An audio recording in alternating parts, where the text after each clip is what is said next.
What's up, Yuma? I'm Johnny Porter. And I'm Victor Calderon. On today's program, we are going to be joined first by Jenna and Hilary from the Humane Society. And I got word that they might just bring a puppy with them. Yes, a cute little adoptable dog. They're going to be talking about all their cool programs they have for volunteers over at the Humane Society, as well as Cristtian, I'm not even going to try to pronounce his last name, from Mariscos La Apoma. He started a business during the roughest time of the year, during COVID, and he is still going strong. We're going to find out what the secret is. So stay with us for What's Up Yuma Radio, beginning right now on KOFA 94.7 FM. And streaming online at borderradioaz.org and on the KOFA app. You can also view our show on the Border Radio Facebook page and the KAWC YouTube page. And don't forget, you can reach out to us by email at whatsupyumaradio@gmail.com. What's Up Yuma is sponsored by High Tanks Brewing Company, serving up scratch-made food, craft beers, and experiences at 2 desert locations in Welton. More at hightanks.com. Chili from Philly. Nick Papa Giorgio from Yuma. Johnny Show! What's up, Yuma? What's up, Yuma? Welcome back to another episode of What's Up Yuma Radio. I am Johnny Porter, and Victor is still on a bit of vacation. Actually, I think, I don't know if I'm allowed to tell, but he went to WrestleMania last night. If anybody's a WWE fan out there, WrestleMania was a big deal yesterday, so he's going to be recovering. No, he didn't fight in it or wrestle, but he'll be back tomorrow, I'm told. But no, today I have Jenna and Hilary from the Humane Society. Thank you guys for being with us. Thank you for having us. And we also have, who do we have, Jenna? This is Spudsy. It's her nap time. Spudsy, which I just found out is not adoptable anymore. She is mine. Yeah, that you went ahead and adopted Spudsy. She's my third foster fail. Okay, what does that mean when you say foster fail? Foster fail means that we have fosters that come in and help us with animals so that we can have more room at the kennels. And they keep them at home. You're basically babysitting until they're up for adoption. But I just decided that I didn't want to give her back. Yes, I wouldn't want to give her back. If you're watching on YouTube or on Facebook, you're in like for a treat right there with the dog. The most adorable. I've never seen one. What is the breed? A bull terrier. Bull terrier. And you remember the Spudsy because Spuds McKenzie, right? That was big. Or the target dog, depending on when you were born. Yeah, I was going to say, like, it's like a generational thing, right? Because I'm a Spud McKenzie, showing my age with that. And like you said, we need to be in bed by 9 o'clock, Jenna, off air, we were talking earlier. But, beautiful dog. And before we get into any more of the dog, Hilary, you've been on before, right? Yes, I have. Yeah, you brought... Last year with the cat wrangler, right? Yeah. The one, the cat herder. Yep. Our cat herder, our community cat coordinator, Valerie, was on with me last year. Yeah. So do you want to just, we'll refresh a little bit. What is your title at Humane Society and how long you've been there? Yeah. So my title is Development Manager. All in all, I've been at the shelter between volunteering and working there 11 years now. So long time. Oh, wow. Yeah, I love it. I love it there. Right now I'm in charge of a lot of the donations, grant writing, our marketing, our events, a little bit of everything.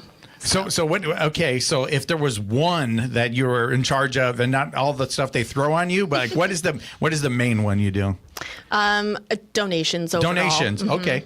Donations. And so how is it structured at Humane Society? Obviously donations. Is there other sources of funding, grants and stuff like that? Yes, absolutely. So we are funded through municipal contracts with the city, the county, Kashan, Kokopah. And then we also are funded through private donations as well and grants. So, the direct mail that you get, I'll write the stories for that every month. And that gets, sent to people's homes. And we do online campaigns. We have other sort of campaigns that we run in order to get donations to the shelter. Mm-hmm. And so I go on a walk with somebody that's in the financial world, and he said that a lot of he sees quite a bit. I shouldn't say a lot, but a number of people leaving money to the Humane Society or pets, or Yes. like you know, none of you people, none of my kids get it. I mean, you guys were brats, but they love to give to animals. Yeah. Do you find that common? Absolutely. That's actually another source of our funding is our legacy program. Legacy program, that's what it's called. That's what Okay. it's called. That's people who have left the Humane Society of Yuma in their will, and other sources of their finances as well. So people will leave their homes to us, their bank accounts, all sorts of things. The whole home. The whole home, yep. And then you guys have to process like selling it to be able to do that. Do you guys have a team or like some networks you work with? Or? We do have several people that we work with, Okay. but a lot of the stuff is handled in-house. So Really? we had a donor last year who passed, and she had left her house to us, and so we were able to sell that, and that then became funding for our shelter, for our general operations. So huge help to us. So, I guess in my head, I'm trying to think of what type of house this is. What kind of house are you getting? Is it like a big, nice? It's just a home. Somebody's just said that they passed on. They want to leave it. Yep. They maybe don't have kids or something like that. And a legacy of working with maybe animals throughout their life, and they want to have this legacy with your legacy program. Yeah, it's a really wonderful way for your legacy to live on, honestly. And the one of the wonderful things about the program as well is that if you have pets, they will be cared for as part of this legacy program. So it's the Legacy Pet Program within Legacy. And essentially what that means is if you have pets, they will ideally not spend a single moment in the shelter. We have other homes lined up, like foster homes, like Jenna was talking about, that will take those legacy members' pets in. So is that like a certain reserved number of the foster, or how does that work? We have a network of people that we can reach out to. Yep, we have a lot of wonderful fosters and a lot who have committed to caring for those legacy pets once people pass on. And, sometimes the pets are elderly themselves, and, they can at least give them a great life for their remaining years. So how did somebody become part of that program? How do you guys do like outreach? You let people know when it's possible? Okay. Yes. Yeah. So you can reach out to me anytime. My email is on our website, and or you can call the shelter. And I love to get a chance to make a one-on-one connection with people. But I can send information in the mail as well. If someone's interested, please reach out and. So have you made like a relationship with some of these people that have done this in the past? Then? Oh, you have. Yeah, we have some wonderful legacy members who they have us in their will, but they're active volunteers right now. They're very involved, and so it's a really wonderful rapport that we get to build with them. So then you mentioned volunteers. How many volunteers do you have? Because it's a pretty big operation. Anybody that goes in there's quite a few animals, So how many volunteers would you say if you have to put a round number to it? Oh, well, I know on a monthly basis we have about 150 truly active volunteers, which is quite a lot. But it's also kind of seasonal. We have a lot of wonderful winter visitors. They have started making their way back north. So this is kind of the lull in the year until high school students start getting out of school. Then the summertime we will be inundated with teenagers, which is also wonderful. They're looking to do something with their summer that is productive, better than just sitting on the couch. You come out and get involved with the shelter. So the ones from the school, is that part of like a program, or is that just? Not necessarily. It's our regular program, volunteer program. However, any students, college students or high school students, if you need volunteer credits for graduation, we can fulfill that for you. Oh, okay. So how does that work? They just reach out to you, and then we need some credits. I need to graduate. So. Yep. Yeah. Okay. Some of them have a form that has to get filled out at the end of their fulfilling their hours. and we can always provide a letter. We have a lot of military folks as well who volunteer with us, and so they will request LOIs or LOAs, letters of appreciation, and that will help them when it comes to promotions and everything. So yeah, we have the ability to do that at any time. All right. So Jenna, you're from here in Yuma. I am. Yeah. So how did you get involved originally? Are you a pet person? Are you somebody that has a bunch of animals running around your house, or is it? She's shaking her head. Yes, Hilary is. But it's very recent that you've got involved. Were you a volunteer? I guess maybe before. You said November is when you started. Yeah, I started in November. No, I actually wasn't a volunteer. My ex-husband, probably 20 plus years ago, worked for dog catcher. Yeah, worked for the Humane Society when it was in the old Carlos. spot. So, yes, and so I've known some people. We talked about him on the show. Did you know that? No. Yeah, with Miss Cade. You gotta, if you talk to him again, talk to him about Miss Cade. Anyway, we were in school together. It's a long time ago. So yeah. But anyway, she was like, he was my favorite student. Oh wow. Yes, yes. Okay, but anyway, it's another show. I want to say it so bad, but anyway, go ahead. It's fine. Yeah. So I've known folks from the Humane Society for a long time, and I was just. You were Humane Society adjacent. Yeah, there you go. Okay, okay. And I was looking for something different to do, changing careers, and reached out. And I've done event planning kind of on my own, putting together vendor events throughout the different bars that I've worked at. And so they gave me a chance at the events coordinator position. So was that position open, Hilary? That was an open position. And yes, you spent a lot of years bartending. In the last, you were at the DAV, I believe, bartending for them. So then with the bar life, events is something, because you got to figure out a way to get people in and not just like, we got 2 for 1, and that doesn't always work, but you have to be creative. And so this was an open position when she... Okay. It just fit. It was perfect. Perfect fit. Yeah, I could not have asked for a more perfect fit for that role. And I know from experience, because I've also, in the past, I was the event coordinator, so I knew what it took. And it took, 5 minutes of talking to Jenna, and I was like, I want to hire her. Okay, she's perfect. So then, you were looking for a change, right? We got to be in bed. At 9 o'clock is late for us. Your Alexa's going to be like, hey, where are you at, Jenna? It literally did that. It did, right? See, I know things. But so you're looking for a change. What was it like when you first started and being around? Because I'm a big baby when it comes to, it's like I get sad because it's like you want to take them all home, right? So what was that?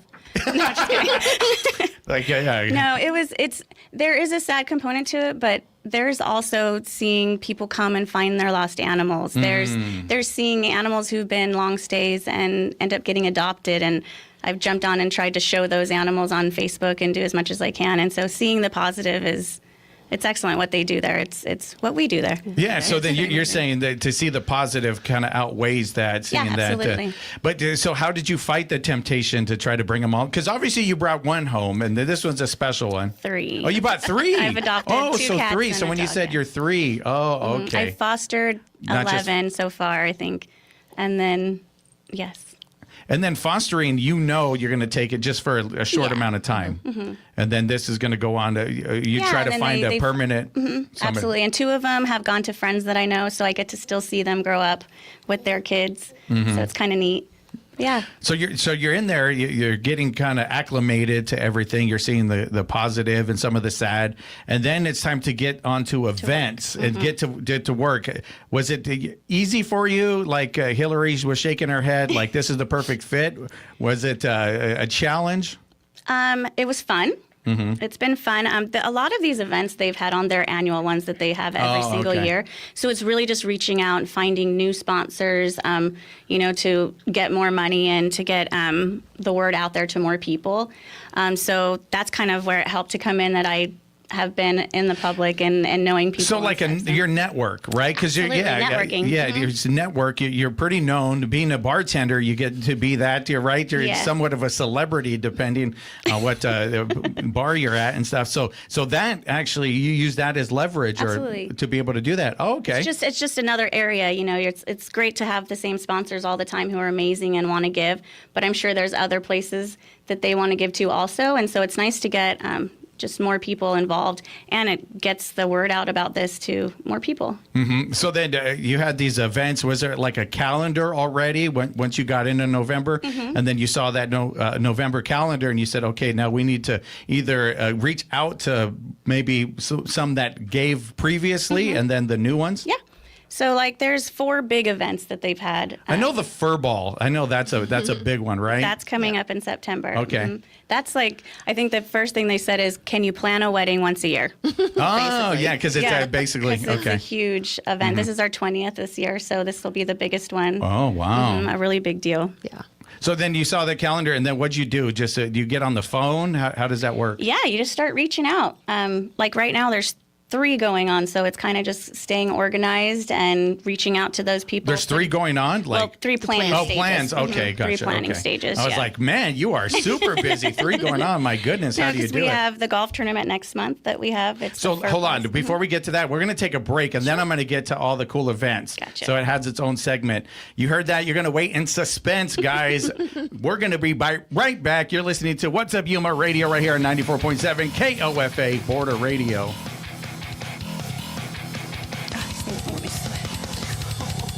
Well, and then I want to mention that. I've got to bring up. She is.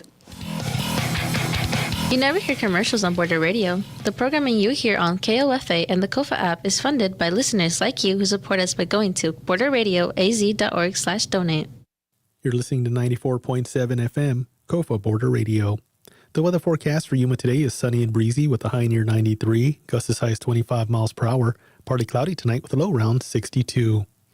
KWC's Spirited Discussions returns May 12 as Alexander Rangel interviews Dave Reek about his 20 years at KAWC, memorable moments, and the future of public radio in Yuma. For more information, visit kawc.org/news. Stay tuned to 94.7 FM.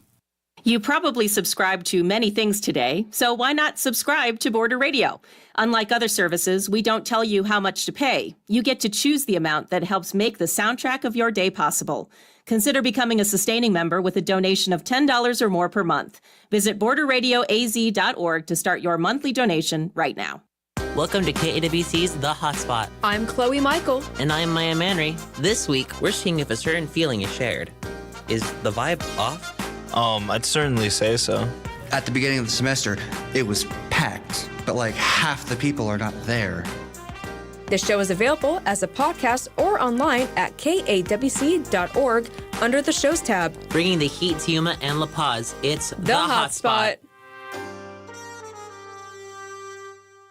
What's Up Yuma Radio is sponsored in part by Nova Home Loans, serving Yuma County and nearby communities. Nova Home Loans offers residential lending services, including home loans and refinancing. They are also proud supporters of local community efforts and organizations. More information is available at novahomeloansyuma.com. From KAWC, this is Siendo Primero. I'm Melanie Ruiz Lopez. And I'm Sajei Bárcenas. In this episode, we'll be talking about entrepreneurs and local business. No querían que empezara a vender. Y yo me lo aventé y lo hice. When I do retire, I will have everything ready to go. You only need one voice that believes in you. That's gonna motivate you extremely. A new energy with the same mission, to give students a voice. You may have heard that prices for used vehicles are up.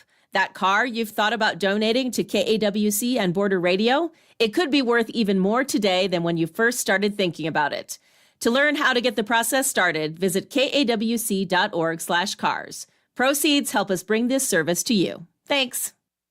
KOFA Border Radio doesn't sound like any other radio station in Yuma. We are a non-commercial source for music from around the world, across the decades, and local artists. Our hosts are volunteers. If you would like to get involved, send an email to music@borderradioaz.org.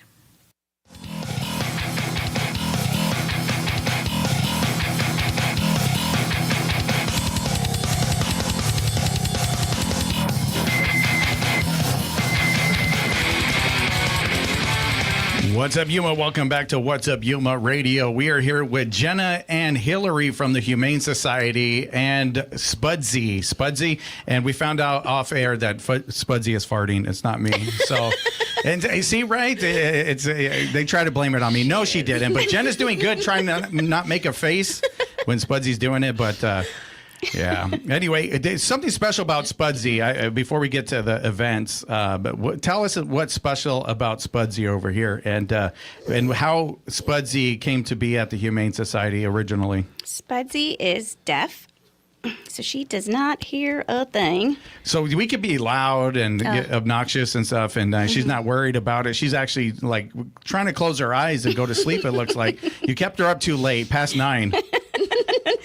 Yeah, she, I still catch myself going, come here, oh, good girl, or, calling her over. My son's like, she can't hear you. But, I was saying the other day, the music was blaring, I was cleaning, the kids are slamming doors, and she's just in her own world, just enjoying life. On the couch, yep. And so how originally did you guys come in contact with them? She was found in a desert area. Like how desert? Do you guys know how desert it was? Or do you just know the story of it? Somewhere in the foothills, yeah. Just somewhere that's wandering around. Yeah, just by herself. So she was brought in and she was so tiny. She was probably like a month old. Really thin. Looked like it wasn't being fed or anything? Oh, yeah, okay. Yeah, so our Trenty. Yeah. She took her in and started fostering her. She's over the volunteer and foster coordinator positions. And she just took care of her and said she needed some help one weekend, and I took her. And then you were the help? You were the help? Yep. It's like, that's dangerous when you ask Jenna to help then. It's fine. I got you. Yeah. So that's her story. So you were mentioning also that you were looking into signs because you taught her how to sit using. I was playing with little treats yesterday. With treats. And just hand signals. And now, have you done much research on it? Like, are you looking into it? I am really looking into it. Yeah, and that it says a lot about eye contact, just to make sure you start with that, so that they're always checking in with you. Because they're always going to be, kind of running off. They can never be by themselves outside or anything without having a leash on. But to start with eye contact so that they'll start to continually look for you. So, yeah. Okay. And so because it would seem daunting for anybody else to take in this dog, because it's like you said, you were trying to come here. And you can't do that. Maybe like there's some type of a sign might be might do it. Well, once she gets used to like vibrations and stuff, which she hasn't really picked up on yet, we can start using that. And that's, again, why just making sure that they're checking in on you, and then they can see the signs that you're teaching them. So okay, so then you got her. How's she been so far? Because you said you have other failed. What do you call them? They're not failures, okay? No, they're not. But I actually have 2 cats that I ended up foster failing, and they play together all the time. Yeah, they're getting along good. Yeah, they get along great. She gets a little rough at times, but cats, they will let you know when you are. And you had also mentioned that typically something like this, because I've never seen other than TV. This breed, you said sometimes maybe it was because she was deaf and they couldn't sell. Like we were speculating. We have no idea. Yeah. Yeah, speculating, but definitely an odd breed to be out there wandering around the desert because they go for a lot of money. I'm pretty sure. I would assume so. Yeah. Yeah. Yeah. All right. So congrats to having the third. What? How many failures do you have? No, that 3 foster fails. All right. Yeah, my husband just loves it. So okay, let's get back to the event. So tell us what you guys got going on, and maybe if there's sponsorship opportunities for people out there. Yeah, there are. So first off, next month on the 16th of May, we have our 4 Paws Golf Tournament. And this is the 21st annual tournament. And this is going to be at the Yuma Golf and Country. So we do have lots of sponsorships. You can either do a team if you have a business and you want to do a pack sponsor, which is you get a team of 4 people and a T sign for your business. You can just get a T sign that you want for $150. That can be a memorial T sign or a T sign for your business, or a personal one, whatever you want. So that's coming up. And so when did you say this is? This is May 16th. May 16th? So then how, you said 21st, and so it's the 20th for the fur ball. This is the 21st, so this is a little bit longer. Yeah. Oh, okay. Yeah. So how long has the Humane Society been around? Since 1963. Okay. We have been in our current building since 2012, though. Oh, okay. Yeah. So okay, this is one of the older.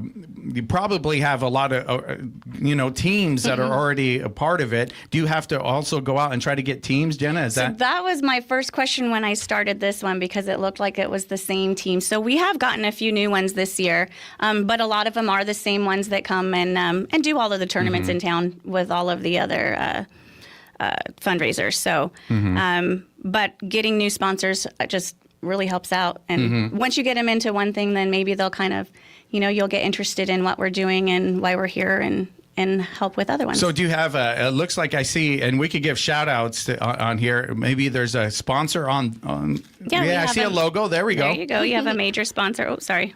Go ahead and give them a shout out.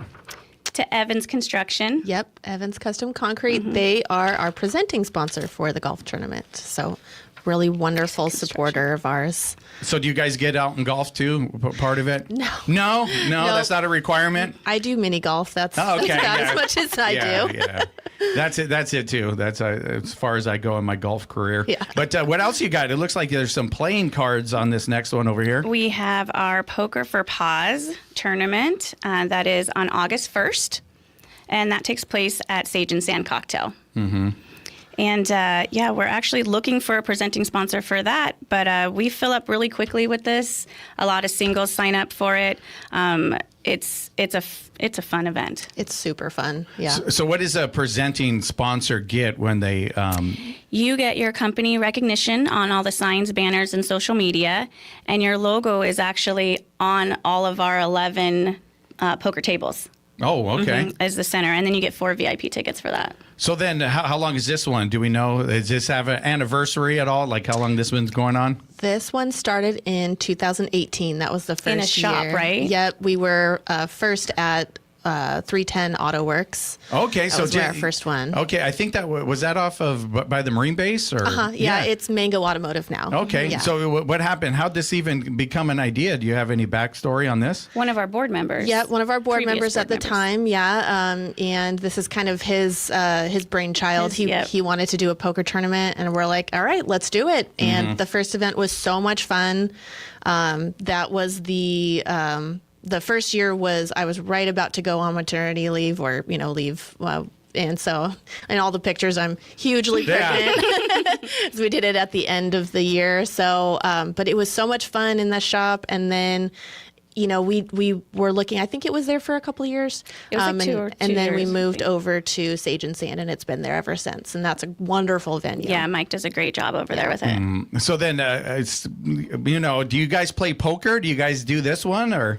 I want to. You want to? I mean, my husband's in the business. I know he is. You might have some inside knowledge on over there winning it all. But so is there a prize that somebody gets So it's we also get donations for prizes also. So it just depends on how many donations we get in. We'll do baskets, gift cards. I think the winner actually gets a $1,000 Visa gift card for first place. Oh, okay. So I am going to join it then. Yeah. You know that thing with beginner's luck or whatever? I don't play much, so hopefully I'm going to kind of lean on that for some beginner's luck and try to get that. But we had an awesome volunteer, was it last year, that she was beginner's luck, and she did really well. She was at the final table, Miss Bernadette. Yep. Yeah. Yeah. So I remember when I was on the previous radio station, people from the station would go over there and be a part of the tournament. Yeah. Jeff and then Cindy, I think. Have they've been part of it before? Yeah. In the past. Yeah. Yeah. So then, so this one, when is this one and how do people find out more information about that? This is August 1st, and everything is on our website. They can call this, almost said the station. They can call the shelter. Call right now at 1-800. No, I'm just kidding. And they can get a hold of me at any time. I have all the information I can send out. There's lots of different sponsorships you can sign up as just wanting to play. Yeah. All right. And then summer's coming up. Anything cool like summer? We have our summer camps. All right. For kiddos that will be starting. It's a 5-week program, and you sign up for each week as different ages. And that starts on June 1st. Okay, so what did the camp entail? What do the kids do? So the first week is... You put in the work? It's like, all right, good, now go work. It's like, have fun, guys. Volunteers have the week off. Yeah. The kids. No, they're learning. We have the first week is responsible pet ownership. The second week is animal ambassadors. We have animal explorers, humane heroes, and the last one is for the older kids, and that's veterinary science. So they're learning and doing different projects and. God, the pictures that I did when I was setting up there, reading to animals. You did a couple of classes. Was it last year? You said I did a little art project. So yeah, it's fun time stuff. And the last week is for kids who are really interested in possibly going into vet med eventually. Oh, okay. So yeah, our country is desperate for the whole country. The whole country. We are having a shortage, definitely in Yuma, but it's a countrywide issue. Any idea why or? I don't really know. You don't know people? Okay. Because I do know, like, finding out, like, okay, you have to schedule something with the vet there, right? Like, vets come in from out of town or something? Is that, that used to be the case? we don't have a full-time. You don't have a full-time vet. Okay, so that's what I mean. Yeah, we have veterinarians who visit us. Some come from California once or twice a month. We have several local veterinarians who come. We still have Dr. Munoz, of course, and we also have Dr. Fricky, who's at the shelter a few days a week, thankfully. But yeah, otherwise, we are kind of piecemealing it together. And so we are definitely still looking for a full-time vet, but any kids who are interested in going into that, this summer camp. That's a great camp for them. It's great. They get to do, a lot of shadowing in the clinic. They get to do things like learn how to suture on a banana, all sorts of cool stuff. Yeah. I know. I saw that. I was like, wow. I want to try that. Yeah. So we're kind of wrapping up here at the end. Let us know any other programs or anything coming up. We do have our Be Humane program where we go out into schools and educate and do some fundraising. So we're looking for any schools interested in the next school year who would like us to come out. We go out and do some. We talk to classes and then and then you can win a big old prize for who gets the most donations and everything. But it's a really informative to get all the information on how to take care of animals, what to do if you see animal cruelty, everything having to do with. I call the cops right away. Yeah, if I see one out late, without water by it and it's hot in the summer, it's like I'm a Karen. I'll be right on it. Like, hey, I don't even care. But you teach the kids kind of what to look for and everything. Yeah, that's where you got to start. Because even if the parents aren't aware, maybe the kids will take it home and teach them something. Absolutely. Yeah. So tell everybody, if they're listening, how to get a hold of you. Maybe they want to be a sponsor. Maybe they want to be a volunteer, and who to get a hold of and all that good jazz. So all of our information can be found on our website. That's hsoyuma.com. And Jenna, you can email Jenna if you're interested in event opportunities, sponsorships. At jfarrar@HOYuma. Yuma. H-O-Yuma. I still got to use that. H-O-Yuma. H-S-O-Yuma. Okay. Now we got everybody confused. The information to contact Jenna is also on our website. Yeah, we can just go to the website, guys. That'll get you a better bet. Thank you guys for being with us today, and thank you for bringing Spudsy. Absolutely beautiful dog right there. Thank you. And let me know as you go and teach at signs. I don't want to see videos of you, Oh, you'll see it. It'll be #Spudsy on the go. That's awesome. Yep. Thank you guys so much. We'll be back with Cristtian right here on 94.7 KOFA Border Radio.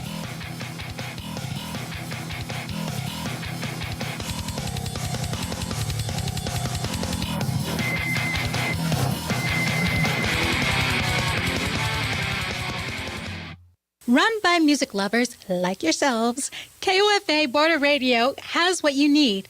A non-commercial home filled with music heard from all over the world. Tune in at 94.7 FM, 1320 AM on the KOFA app or at borderradioaz.org. What's Up Yuma is sponsored by High Tanks Brewing Company, crafted in Welton, inspired by the desert, offering scratch-made food, handcrafted beers, live music, and experiences like farm tours and glamping.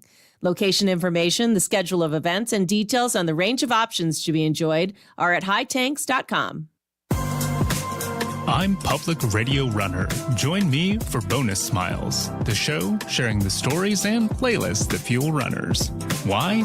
Because the rando cheering you on at a mile 77 aid station is the same kind of person who supports local public radio. Join us every Saturday at 5 a.m. on KOFA at 94.7 FM for stories that soothe and jams that power long runs. The KAWC Student Newsroom is funded by the Local News Initiative at the Community Foundation for Southern Arizona, the Scripps Howard Fund, and by generous local support. Thank you for supporting the next generation of public media. Learn more about the project and hear stories from emerging journalists at kawc.org/student newsroom. This is folk singer Michael Jonathan inviting you to join us on this week's broadcast of Wood Songs. Mark and Maggie O'Connor. Mark is one of the most awarded artists in all of roots music history. He's got an incredible book, starting when he was just 12 years old, winning some of the most amazing awards like guitar and fiddle awards nationwide. Mark and Maggie O'Connor on this week's broadcast of the Wood Songs Old Time Radio Hour. Tuesday evening at 7 on KOFA Border Radio 94.7 FM.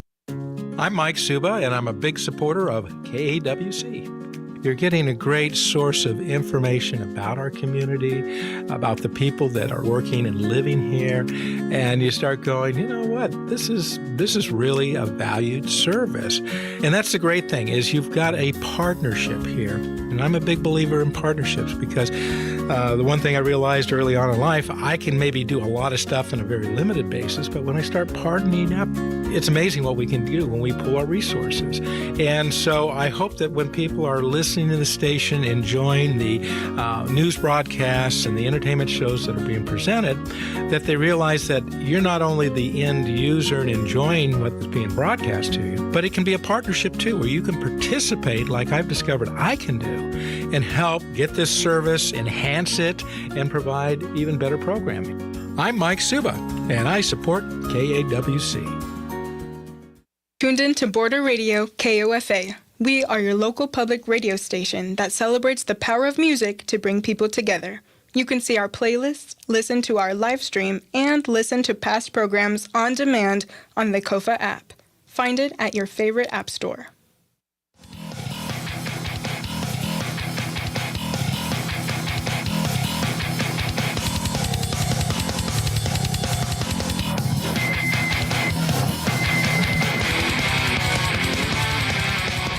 What's up, Yuma? Welcome back to What's Up, Yuma Radio. Thank you, Alexandra, for joining me, helping me on the show. We are now joined by Cristtian from Mariscos La Apoma. And La Apoma. So okay. what does La Apoma mean before we get anywhere? And I'll get you that mic right close to you. La Apoma is actually a town in Sinaloa from where my mother's family is from. So it's up in the mountains. Mm-hmm. Some people say it has nothing to do with the ocean or whatnot, but just when we were looking for the name, my wife's like, you know what if you just name it a more, not as typical name as you usually hear. Because you said typically, so that's what I think, right? Then you think about the beach, or you think about something like that, or maybe a city next to a beach, but this is a city or a town, but this has to do with family. Correct, yeah. Mm-hmm. So it's more, I guess, to have that family touch, I guess, to it. Mm-hmm. It's family owned 100%, so you'll see me, my mother, my father, another wife. You even see me carry the baby sometimes in there. Mm-hmm. So it's 100% family owned, but we try to do as professional as possible. So all right. So yeah, that was the first question. I think we even talked about it off air. We were talking about it earlier because I passed by your spot this weekend. It's on 32nd Street. We're right now on 24th and 4th Avenue. 24th and 4th. Yeah, it was packed. Yeah, thank God. We had the music yesterday, so the breakfast does really good for us. So we do the breakfast, and once the music started at 2, we stayed there until like 8 or 9 o'clock. What's on the breakfast menu? So we have your typical Mexican breakfast. We have chilaquiles, we have menudo, we have molletes, we have eggs to taste, however you want to make them. We have chicharrón en salsa, shredded beef, a little bit of everything. Then more than just mariscos. More than just mariscos, yeah. So we have breakfast every day until 2 p.m. Mm-hmm. After 2 p.m., you can get mariscos all day long, but after 2 p.m., the breakfast kind of dies out. Unless you have a little bit more. We make everything every day, so if the menudos, we still have a little bit more, we'll still sell it, after 2 or not. So where are you from originally? You said your family's from there. Are you from there as well? So I was born here in Yuma, actually. Born in here? Yeah, okay. I graduated from Cibola High School, so shout out to all my fellow Raiders. Shout out, what? So, and yeah, went a little bit here to AWC, but really didn't finish up the school. So what part of town did you grow up? What schools did you go to? I went to Crane, Valley Horizon, and then Crane and Cibola High School. Mm-hmm. So around that area. So back in Cibola, did you think you'd be in the restaurant business? Did you think Never. You making Mariscos, delicious ceviche at the house? Or no? Well, I mean, we would cook every Sunday at least. We'd hang around my grandma's house. and the whole family would get there together, and we would just start cooking. So I always tell a story that to be able to eat a little bit faster, I like to eat. So I would help out, peeling, cleaning, cutting. So it hurry up and gets done, right? Yeah, You're getting it done? So we would make it faster, and then I started, seeing some tips there. So mainly the seafood that we make is that style right there from Sinaloa. We have a couple different plates. I have family across other states, so you'll see like empanadas de camarón, which are from Nayarit. We have the aguachiles verdes, which are more like the Guerrero region. So what is important for the regions in this when it comes to the food? Mainly, I want to say it's the chiles. So in the Sonora, Sinaloa region, it's the chiltepín, which is like the little dry, red balls that are really spicy. Once you go southern, you start seeing things like habanero chiles as well, serrano, things like that. So it's all I think it's just mainly the area you're in that changes it up a bit. So then when you were young, you were just helping out. You just wanted to hurry up and eat the delicious food. You were doing that. So what did you want to be? What were back in Cibola? So I always wanted to be a funny cop. My dad's a cop. He's a retired federal agent. So that was always kind of in the house, kind of something that I kind of looked towards to. But as I was growing up and I started getting work, so I started working for HR and sales, things like that. So I really like the sales side of the. So you got into the sales. What position? So I've done. Or what company? Done everything. I've sold knives door to door from Cutco when I was in high school. Wow. Okay. So that's a little throwback on that one. I just recently found one of their knives at Goodwill, and it was like, man, I don't know if it's good or not because you don't really find these, but I found one. So. No, they're pretty good. Yeah, they'll last really you a good. long time. So I got that one right there in my little knife bag. I worked at Yuma Honda. Sales. I used to do cold calling sales as well for like AT&T. I was a supervisor as well for the sales department. So it's always been sales. Sales. So what if you're going to be an entrepreneur and have your own business, having that the backbone, that's very important.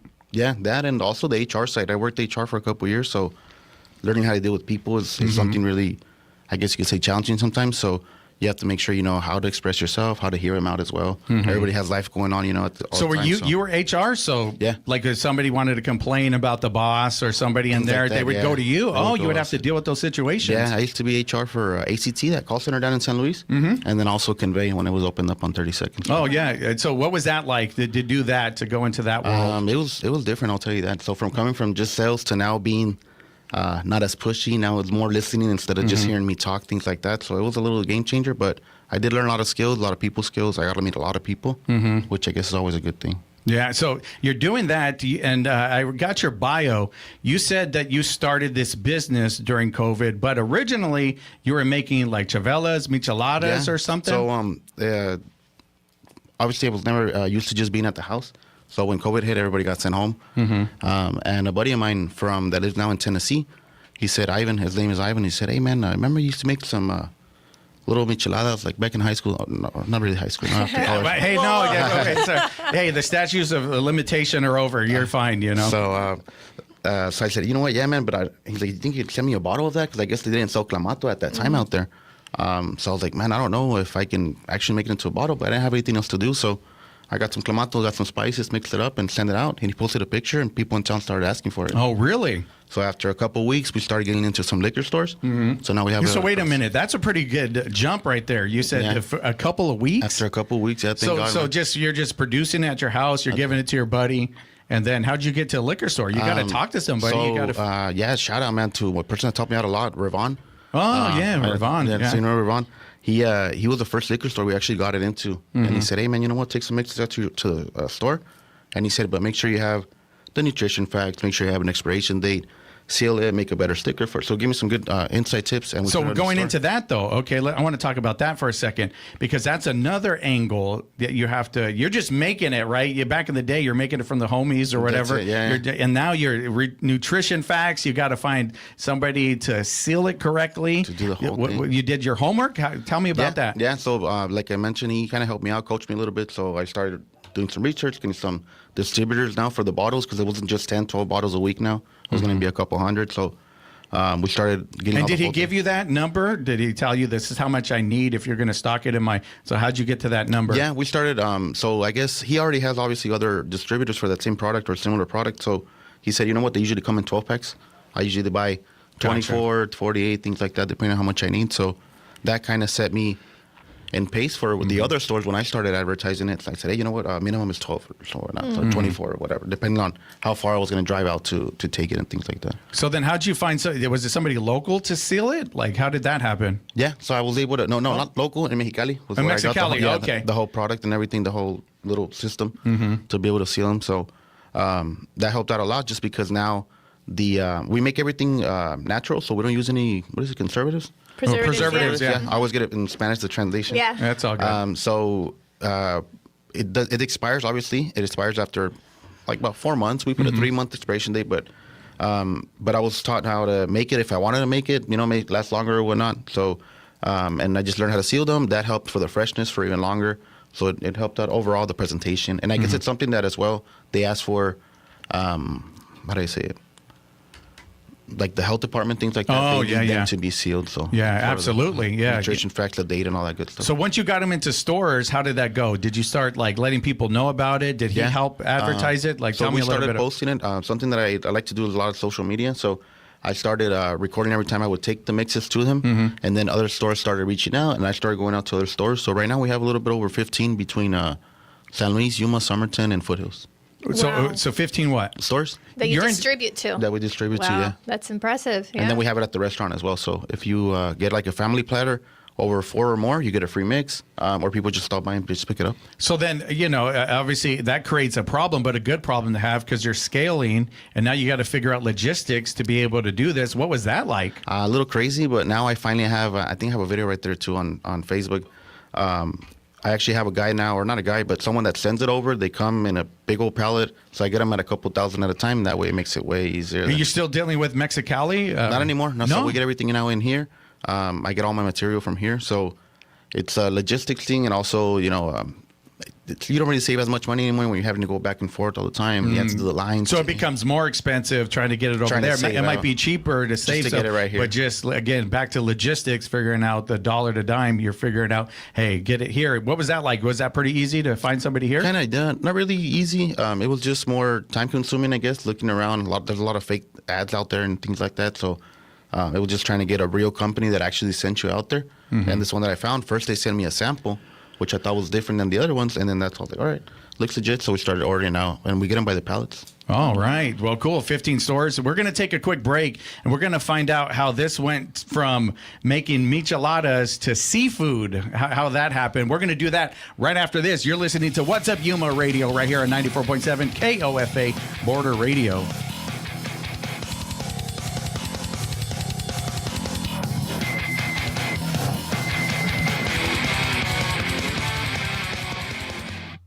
If you need a break from reality, there's always great hits playing at your local public radio station, KOFA. Tune in at borderradioac.org or on the KOFA app. The First Amendment, the first one, enshrines the right to a free press in the United States. Help NPR and this station keep exercising this critical right by making your gift today. And thank you. Give now by visiting kawc.org/donate. And thanks. Welcome to KAWC's The Hotspot. I'm Chloe Michael. And I'm Maya Manry. This week, we hear some fresh perspectives about Yuma. Students from all over the world sharing their experiences. If I'm honest, it's great. I don't think I could have chosen a better place to be welcome to. The show is available as a podcast or online at kawc.org under the shows tab. Bringing the heat to Yuma and La Paz, it's The Hotspot.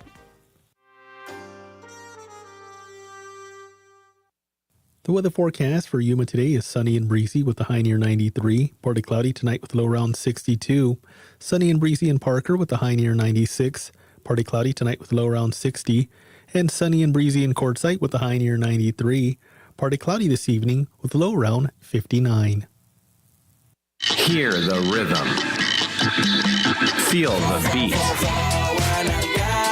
Let your curiosity run away on the Latin Alternative. Hi, I'm Josh Norick. Every episode of the Latin Alternative takes you on a thrilling rendezvous of sonic and exotic landscapes in Latin rock, funk, hip-hop, electronic, and tropical music. Join me and my co-host Ernesto Lechner on the Latin Alternative. This evening at 7 p.m. on KOFA Border Radio 94.7 FM.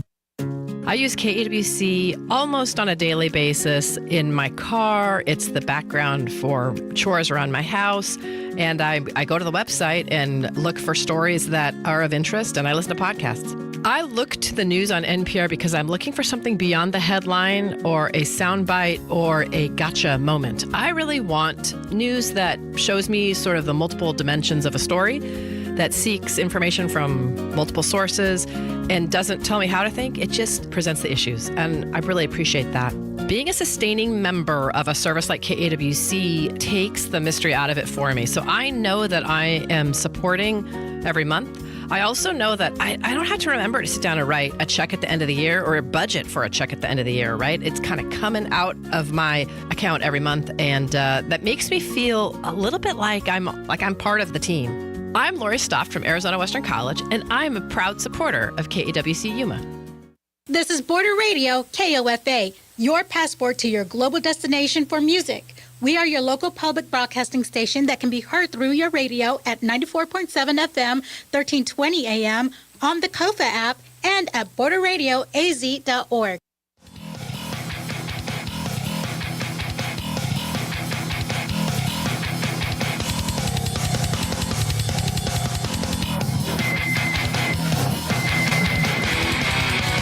What's up, Yuma? Welcome back to What's Up, Yuma Radio. We are here with Cristtian from Mariscos La Apoma.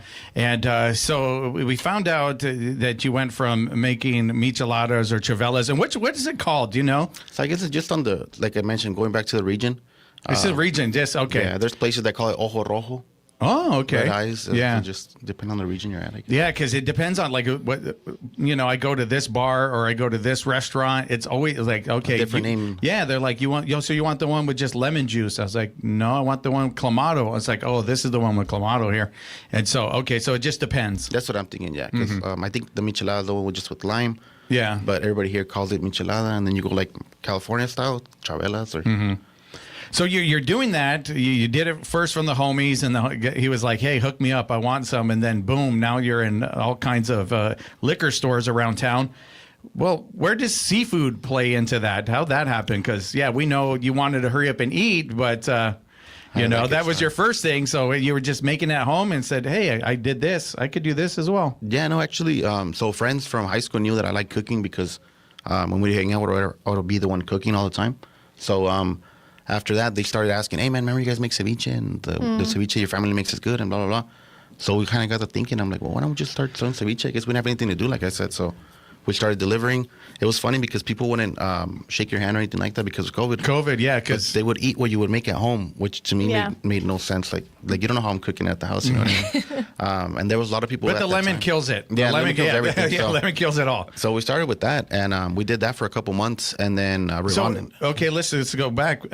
Once you started doing that, because businesses, some died during COVID and some flourished, and it sounds like yours was the one that flourished. Were you able to just get on social media, let people know this is available, and people are like, absolutely, can you come deliver it? Yeah, I created it, so I did like the whole thing. It looked legit. I created the Facebook, Instagram. I started posting it from my Facebook, like if I didn't know anything, hey, try these ones out or whatever. And then when I would go deliver, I would have a shirt with the logo. I had some magnets on the truck. So we had the little hat, the face mask even had the little logo and everything. So it looked like an actual company. So you're like a marketing guy. I like marketing. You love it. Yeah. Okay. Social media and all that stuff. So once people saw that, they're like, where are you guys located? Where are you guys located? And I would just say at the house. And after a couple weeks, we started thinking about a food truck. We were looking for food trucks, but it was COVID and everything was really expensive. So kind of. And when you're thinking about this, are you? It's because you're making so much money you can invest into a food truck, or is it still like that's a ways away, but you know you're going to do good? Yeah, I thought about it. I was like, you know what? Maybe if I apply what we're doing right now to an actual physical location, because I was tired of the driving around. I mean, we were driving from San Luis, Yuma, Somerton, Foothill. We were driving everywhere. Between that and the mixes, it was just getting a little crazy. So I was like, maybe just one location, people can go pick up there instead of me delivering all the time. Then maybe add the DoorDash and all that good stuff. So I was looking for that, but it was expensive. And Rivon again was the one that said, hey, you know, I got a little spot right there if you want to try it out. It was only cold kitchen at that time, so we did ceviche first, then aguachiles. And then we started introducing octopus and scallops. But I said, yeah, you know what, let's try it out. And where was this at? This was over on where the old Stage and Sandbar used to be at, actually. Okay. That little plaza right there. We're around in a little corner. So we did that for a while. I went looking into it, and I said, you know what? It's a possibility to kind of do this instead of a food truck. It's not that as expensive as I would think. I don't need the hood because everything was cold. So it was. I started seeing, I guess, the benefits to it. So we did that, and thank God we did that, man. Because after that, we've been blessed. We've been really supported by the community, and we've been able to grow from that location. We knocked it down. Then we started introducing the hot kitchen. We have liquor. We have drinks. We started putting TVs, games, live music. And after 5 years, we moved to our new location where we're at now. So when you're there, you said you just had a limited menu. So, and sometimes that is the recipe for success, right? Because people don't find out. Well, I found out they're in marketing. They don't like a long list of stuff you could do. They just want to know what you can do well. And you're doing this well. And people love the ceviche. They love the agua chili. You're getting a lot of good feedback. Yeah, thank God we are. We started. Originally, when they first, Yeah, we started. Originally on Facebook, shooting it out like, hey, I got this. So. Yeah, we got a couple little raves, which is like something big, I guess, here in Yuma. Yeah, well, yeah, because a lot of times people like to rant. Yeah, man, they'll either make you or break you, I guess, like they say. So They do. That one helped out a lot. Lots of friends would tag us. Once you buy something, you tag the You must have the sazon, right? Is it in your sauces or what is it? We make everything to order, but we also make everything in house. So we don't buy. Like to pull in a can or something like that. We make our own sauces for everything, and for each plate we use a different sauce. So your ceviche will taste different than your aguachiles, then your cocktails. Oh, okay. Then your molcajete and your botana. So everything has its own little taste. So then you finally now have a hood and a kitchen where you can heat things up. What was that like? It was game changing. So the reason we did that is because we would get people who had kids or maybe were allergic to shrimp or fish, or they were just craving it. They don't like the fishiness or whatever. So that's how we started introducing the tacos. First, we had the gobernador tacos, were our first tacos. So that was the first one? The gobernador. Okay, that makes sense. So you're doing that. What'd you do? Like look up a recipe, or did So your that one family? that's a recipe I actually had to look up. So because I wanted to use the same, I guess you can say the original recipe. There's a lot of variations to it, but we used the one that was invented in a restaurant called Los Arcos in Mazatlan. So we used that recipe, and people had liked it. So after that, then they started asking for different types of tacos. Right now we have like probably 10, 12 types of tacos. Oh, wow. So people Fish, like, octopus, they're shrimp. requesting. They're like, hey, can you try to make this? Go back into the kitchen and give me a shot. Yeah. See what you come up with back there. Yeah, people started requesting a couple things. So after a while of 5, 6 people, would requesting about the same item, like, let's try it out and see what works out. And then we started putting it on the menu. And you said how many? Like 12 types. 12? Like I know 4 or 5 off the top of my head. Like what other tacos do you have? So we have some famous ones are the tacos enchilados, which are the spicy tacos. It's a corn tortilla with cheese, and we can do it with shrimp, octopus, or mixed. And then we have deep fried tacos. We have grilled tacos. We have we call some the crunchy fish, which are not your breaded type of fish tacos, but they're another type of fish tacos. We have octopus fried tacos as well. So a little bit. What would you say is your best-selling item? I want to say maybe the aguachiles. The ceviche culichi sells a lot too, which is like the original ceviche. It's cooked in lime. So what's the other ceviche? Because that's the only ceviche I like. Here is where I learned the cooked shrimp ceviche. People like the cooked one. Yeah, Just so that maybe to me was new here, to be honest. That doesn't sound good to me, but people probably they feel better with it or something. They say, that it's cooked, they think it's safer, I guess, or whatnot. Yeah. But so even the aguachiles, they started asking them cooked. So it was something, I guess, that helped us expand our menu. We already have them there because we use them for the cocktails. So might as well just their variation, I guess, with the same protein that we already have. So now you're expanded to a bigger place. How many employees do you have now? Right now, I believe it's a total of 18, if I'm not mistaken. And is it all family, or you've been able it's to only hire? family-wise, it's about 5 of us. It's my sister helps out on the weekends, my wife, my parents, me, and the baby. Wow. I mean, when you look back, what are you most proud of? Because it's been a long journey. Yeah, thank God. I guess I want to say just the growing, I guess, the seeing like how we went from my mom's kitchen to go ahead and now have this, I guess you can say, a pretty big location. The support that we've been getting from the community has always been great. So, and we like to try to support as well wherever we can. We've been supported since day one, so we always try to give back wherever we can. We try to support little teams, soccer, the cheerleading. We're in with jams, dance, a couple things like that. We're always trying to help them out when possible. Yeah, and then do you have breakfast? We have breakfast. So we have the chilaquiles, menudo. We make burritos. We have shredded beef, chicharrón en salsa, molletes. Now we even have avocado toast because, like I mentioned, people start requesting other things, and we already have them there. So And what is that? avocado toast. Oh, avocado toast. wow, Really? fancy. That's kind of interesting. Yeah, so that's for here. I guess I learned that one here. We do it just avocado toast, so you can have an egg on the top or something like that. Bacon. So, it seems like you like to progress. What's the future look like? What are you going to do next? You're always doing something. Yes, thank God, man. The future sometimes is scary. Our daughter was just born. She's about to turn a year. So for the next year or so, we're going to be at this location. We're about to remodel. So you guys will be seeing some changes soon. And after that, let's see where life takes us. All right. So tell everybody where they can find you location-wise and on social media. Find us at Mariscos La Apoma on Facebook and Instagram, as well as TikTok. And we are located at 344 West 24th Street, Yuma, Arizona, right here. All right. Thank you for being with us. And shout out to DJ RC. He's the one that tagged you and said you need to come on the show. So DJ, yes, sir. Yes, all right. And with that, What's Up Yuma Radio is a production of KAWC, Colorado River Public Media. We broadcast from the studios in the Matador Activity Center at Arizona Western College in Yuma. Want to thank our engineer, Talon Gonzalez, along with Anthony Ornelas, Juan Garcia, and Dave Reed. You can find out more about KAWC at kawc.org, on Facebook at KAWC Radio, and on the KAWC app. Stay tuned following our program for KOFA Midday Music. And on our next program, we're going to have people from Siendo Primero, our student podcast here at KWC. Thank you for that. And you can listen to the podcast version of our program anytime. Check out past episodes anytime at kawc.org/podcast/What's Up Yuma Radio. What's Up Yuma is sponsored by High Tanks Brewing Company, serving up scratch-made food, craft beers, and experiences at 2 desert locations in Welton. More at hightanks.com. You are tuned into KOFA Yuma Border Radio 94.7 FM and